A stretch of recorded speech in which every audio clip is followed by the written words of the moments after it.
Hello दोस्तों, आप सब कैसे हो। मैं आज आप लोगों को एक विचित्र जादू दिखाने वाला हूँ। आप लोग बस इसको ध्यान से देखिएगा। देखिए, ये 100 का नोट है। इसको ऐसे मोड़ना है, फिर एक बार मोड़ना है और फिर ऐसे मोड़ना है। ध्यान से देखिएगा तभी आप लोग सीख पाइएगा।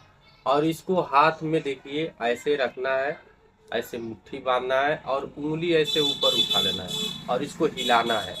ऐसे हिलाइए, ऐसे एकदम हिलाते रहिए। अब देखिए नोट 1 से 2 हो जाएगा। चलिए, नहीं हुआ है, कोई बात नहीं, एक बार और ट्राई करेंगे।